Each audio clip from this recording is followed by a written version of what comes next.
Diane has powerful memories of Whitebird Hill in Idaho. But we went down it. Diane Reese. Thank you. Thank you. Put my goodie down here. Okay. I'll pick up the clicker. Here's the pointer. All right.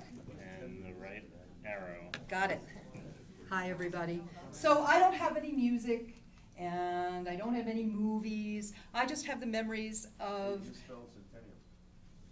I didn't make that cake. But that cake was waiting for us when we got to Oregon. Our group of 13 people started out in the east and rode to the west, and we all believed that was the right way to do it. Okay? That wasn't the easier way. We had to go up the Appalachians and down the other side. They didn't know about switchbacks at the point at which they put those roads in. Right? And moreover, I was an East Coast girl all the way, and I had never been west of eastern Pennsylvania before this trip. So it was quite the eye-opener, and I didn't really know what I was getting into. And one of the things we were getting into was instant misery. Our group found we had a tent placement lesson after our first couple of nights. Every single thing that could get wet did. Our leader claims that his tent stayed up, but we're not really sure. But we all learned to deal with the bad weather and the cold and sleeping bags and socks and everything that was completely soaked, but I don't think we ever learned to enjoy it. It was just one of those things that you have to have. There's the peanut butter and jelly that we had instead of the steaks that somebody else had, and the Kool-Aid.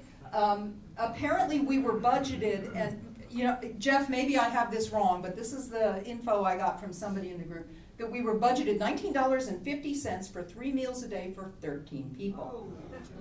And our first night out, we blew the budget. We spent $22.05. So we had to really eat a lot of peanut butter for the next few days.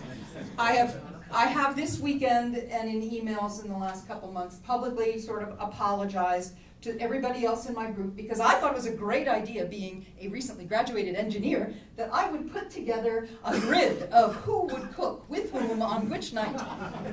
And there were some spectacular failures out of those pairings. So eventually that kind of fell by the wayside, but I was kind of proud of myself for putting it together at the beginning. We had plans, sorry that's a little dark, but we had plans to have a rest day on July 4th, the actual bicentennial.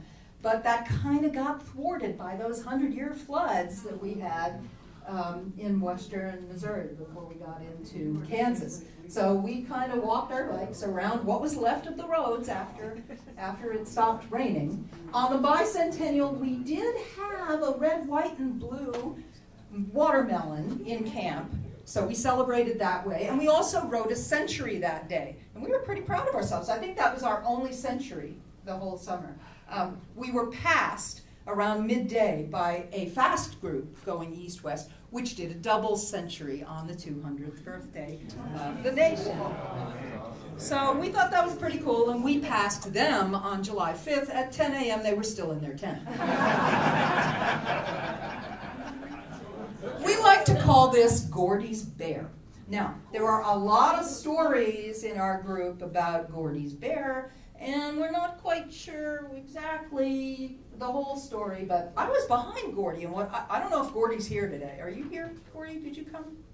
He is here this weekend, but he was in front of me, and what I remember is that we stopped and opened up our packs and got our cameras out, thinking, oh, bear, we gotta take a picture of the bear, and the bear decided that Gordy's lunch looked really good and came over and took Gordy's lunch bag out of his open pack. So there are some other stories floating around in the group about how Gordy and the bear had a tug of war with a bicycle. I don't think that happened, but I could be wrong. It's been a long time. Everybody took this picture on this trip, and this was quite literally the high point of the trip. But at that point, I just had thunder thighs. I was cooking with gas. I was so happy. I vividly remember when this picture was taken, shaking my legs, thinking, oh boy, I'm here. And then a car drove up with a bumper sticker on it that said, "This car climbed Hoosier Pass." And I thought to myself, yeah, so what? So all these bicycles and the people on the bicycles, they're the ones who need the bumper stickers, right? I stopped counting how many new experiences I had, having never been west of Pennsylvania. There's Monticello and Mammoth Caves, which is another long story. We took a side trip, and it was one of the group dynamics things that started a really good group here. We had a tour of a grain elevator, of course, and Jerry Johnson Hot Springs. That was my first experience. Skinny dipping. Hi, Dave. That's you. Other Dave. That's it. See, I told you that would be here. And then the other thing that all of us vividly remember, by the time we got to Oregon, those logging trucks. And much of the time, when we were going west through Oregon, it was raining. And those roads are really small, and the logging trucks don't care. You're just a bug on the road. And I still feel, don't laugh, I still feel terror when I smell the smell of logging truck. And my husband and I were driving around Canada before we came down here, and I swear I had a moment of with the hair on the back of my neck going up when one of these trucks came by our car, and I could smell the logs. It was pretty potent. There were so many landscapes that I had never seen before, and in some cases hadn't even dreamed existed. The Rockies were remarkable to me. I had no idea mountains were actually really big like that, and it was just stirring, literally. I thought the Wind River Reservation in Wyoming looked like what Mars must look like. Literally, I said to myself, this must be like Mars. And then there were other places in Montana that looked like a paint-on-velvet picture to me. And that's my view going down Whitebird Hill. I will always remember that. And I finally got to see the Pacific Ocean. Camping was great. It was wonderful. We had some not so great times, but most of the time it was really remarkable. And sometimes you could talk the local church into letting you park out back, or maybe even go inside and sleep in the common room, which was pretty nice. But the bike-ins that we did stop in every few weeks, I guess, were usually empty college dorms, something like that. And they were really nice because you got a hot shower, and you got probably a cot, but more than that, they were the mail stop. And I could count on picking up a fresh roll of film, which my parents sent to me. And when I'd finished taking a roll of film, I would drop it in the mail somewhere and send it back to them.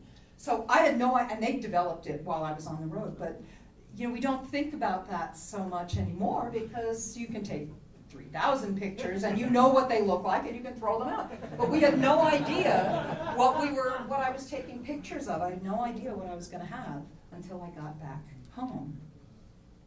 And then, of course, there was just the people. And I think it was so miraculous and eye-opening that everywhere you went, we were welcomed, with very rare exception. We don't need to talk about those. There were a couple of rare exceptions. But we'd blow into an otherwise kind of empty in the middle of the day because everybody was out in the field or in the grain elevator working town in Kansas, and there'd be the one little church in town with a sign that said, "Oh, come on in." And there was water for us. And for the price of an autograph in a book, you could have cold water or a cookie or a great conversation or maybe even some steaks if you got lucky.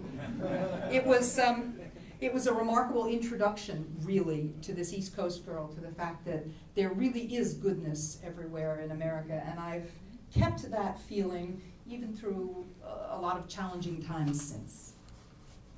So this is us. We changed a lot since the beginning. That was us in Yorktown, and that was us in Reedsport, right? And all the people in dark letters are here today. The 2 young women in the group left us, but 11 of us made it. And out of those 11, 8 people are here this weekend, which is great. Look at all those, the long hair and the bleached hair and the beards and the strong muscles and the interior strength. All right. So my final bit is how I learned about this trip. March 1976, Bicycling Magazine. Wow.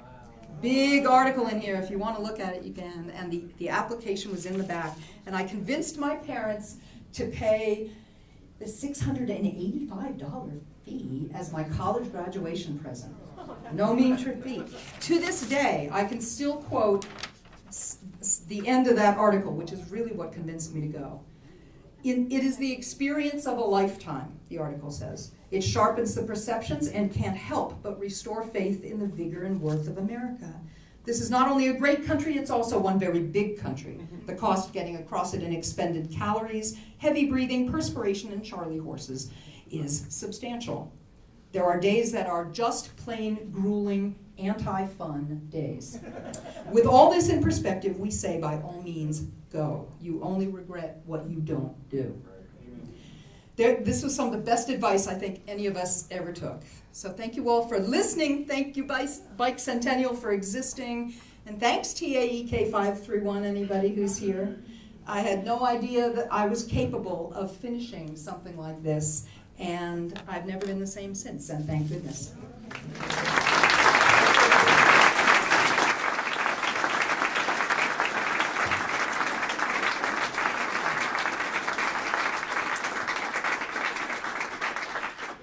Thank you, Diane.